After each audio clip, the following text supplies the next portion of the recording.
Bonjour à tous, je suis Didier Mazier, je vous souhaite la bienvenue et puis je vous remercie pour votre fidélité à cette chaîne. Alors, est-ce que vous êtes abonné? Non? Eh bien, il faut vous abonner. Est-ce que vous êtes abonné et que vous n'avez pas activé les notifications? Eh bien, il vaudrait mieux activer les notifications. De cette façon, vous allez pouvoir être informé à chaque nouvelle parution d'une vidéo. Et puis enfin, est-ce que vous partagez ces vidéos sur les réseaux sociaux? Non? Eh bien, il faut le faire. Sur LinkedIn, sur Facebook, sur Twitter, sur Instagram, et puis également, pourquoi pas, sur YouTube.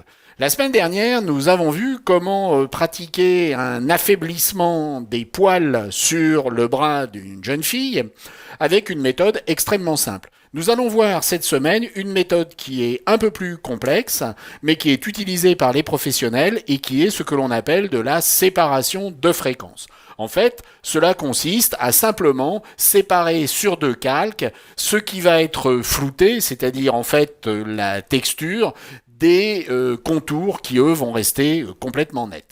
Alors voyons tout de suite comment cela fonctionne et mettons-nous au travail. Nous avons un arrière-plan que nous allons dupliquer deux fois. Avec Command-J sur Mac ou Ctrl-J sur PC, nous allons créer deux nouveaux calques. Nous n'avons absolument pas besoin de convertir ces calques en objets dynamiques et cela serait même contre-productif car nous ne pourrions pas appliquer une certaine manipulation sur ce deuxième calque. Nous avons ici un calque sur lequel nous allons procéder à un floutage et nous avons ici un calque sur lequel nous aurons nos textures, nos contours. Sur ce calque de flou, nous allons appliquer un filtre de flou gaussien.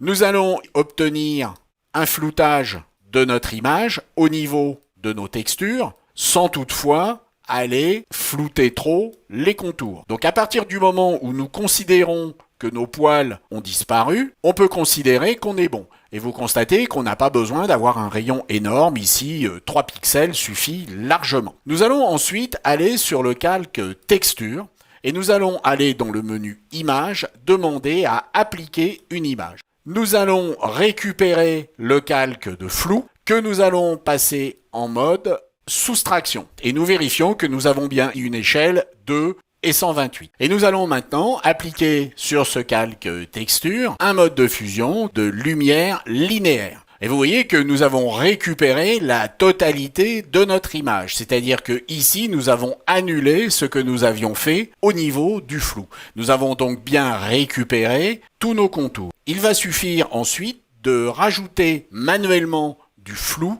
sur les zones où nous voulons faire disparaître ces poils. Nous allons sélectionner. Nous allons demander pour la sélection d'avoir un contour progressif. Donc qui va dépendre bien entendu de la résolution de votre image. Et nous pouvons passer en mode masque avec Q pour voir comment va se présenter cette sélection. Sur ce calque de flou, je vais appliquer un filtre de flou gaussien. Je peux aller le récupérer ici avec la touche Alt pour le remettre à 0. Et vous voyez que sur mon bras, je vais masquer progressivement les poils. Il va falloir rester dans les limites du raisonnable.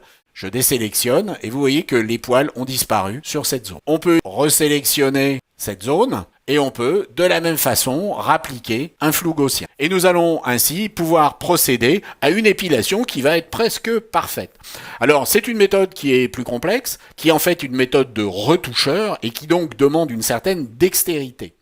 Donc vous avez le choix entre une méthode simple et puis une méthode un petit peu plus compliquée. Au passage, cette méthode dite de travail sur les fréquences, de séparation de fréquences, est une méthode qui va vous permettre de procéder à bien d'autres types de retouches. La semaine prochaine, nous verrons le problème des poils qui vont se trouver être éclairés par une lumière rasante. J'espère que cela vous a intéressé et puis je vous dis à la semaine prochaine. Au revoir.